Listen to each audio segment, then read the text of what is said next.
Welcome to today's Inside Scoop. Today is Thursday the 19th of May. Today I'm going to give you an update on what's going on or not going on at the Capitol, depending on how you look at things. And remind you that they have to be done Sunday at midnight, passing their bills.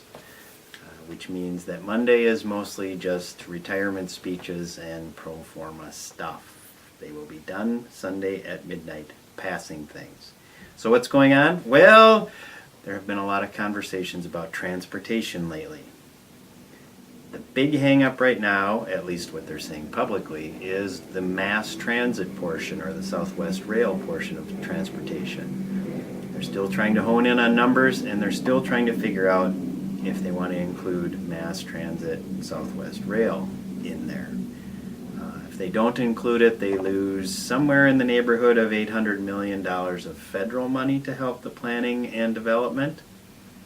And it's obviously a big issue for the urban folks, especially in Minneapolis, running down towards Eden Prairie where the rail would go.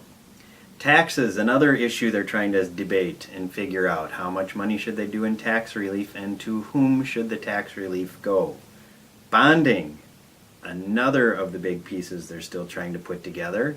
Bonding requires a 3/5 majority, so you have to have some Democrats in the House voting for it and some senators in the Senate, Republican senators in the Senate voting for it.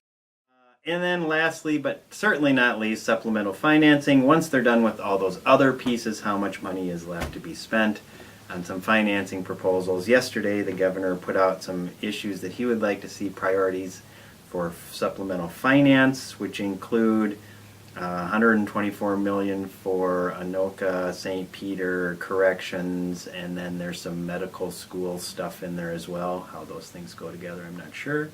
$100 million in broadband and racial equity, and I can't remember what the other piece is, but he put down the list of things that he wanted the supplemental finance to cover.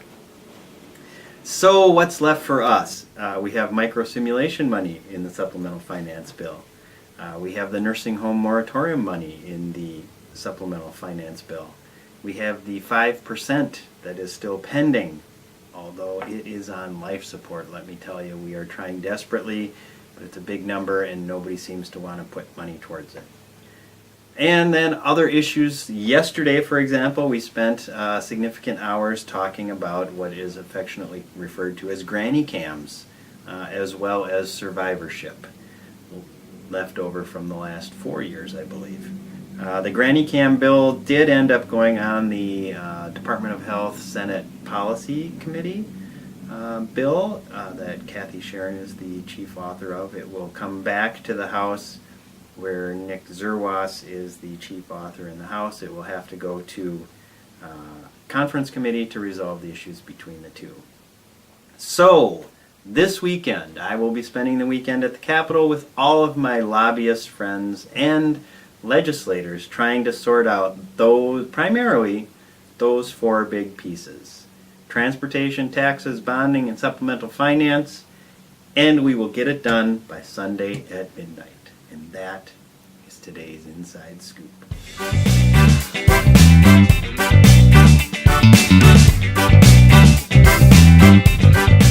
For us in the long-term care area,